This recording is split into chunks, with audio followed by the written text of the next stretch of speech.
السلام علیکم۔ میں کافی عرصے سے اپنے ارد گرد نئی نسل کے بچوں میں ایک تبدیلی دیکھ رہا ہوں۔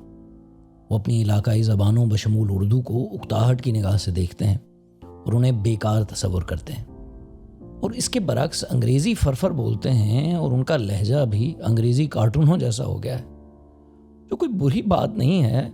انگریزی بھی ہماری ضرورت ہے، پر اگر انگریزی سیکھتے سیکھتے وہ اپنی مادری زبانیں بھول جائیں تو یہ کتنا بڑا نقصان ہوگا۔ موج ہے دریا میں اور بیرون دریا کچھ نہیں۔ میں نے اسی لیے اردو اور دیگر علاقائی زبانوں کو بچانے کے لیے ایک مہم کا آغاز کیا ہے، اور اس مہم کا نام موج رکھا ہے۔ موج کو اب بچوں کے لیے آپ مزہ تصور کیجئے اور والدین کے لیے اسے ایک بال کی موج سمجھیے۔ میرا مقصد کسی صورت اپنے بچوں کو اپنی زبانوں کی طرف راغب کرنا ہے۔ اب یہ کہانیاں ہوں، بچوں اور ان کے والدین کے لیے تعلیمی پوڈ کاسٹ ہوں اور بہت کچھ اور، جس کے لیے مجھے آپ کے مشوروں کی ضرورت ہے۔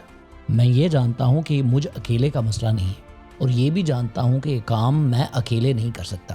مجھے آپ لوگوں کی ضرورت ہے۔ میرے ساتھ اس موج کا حصہ بنیے، یہاں تک کہ ہم ایک دریا بن جائیں۔ بقول اقبال کہ اپنی موج سے بیگانہ رہ سکتا نہیں دریا۔ میں نے ایک سروے بنایا ہے، اس کے سوالوں کا جواب دیجیے اور ڈسکرپشن میں دیے فیس بک پیج پر یا ای میل پر اپنی رائے سے آگاہ کیجیے۔ اگلی ویڈیو تک کے لیے تا بعد۔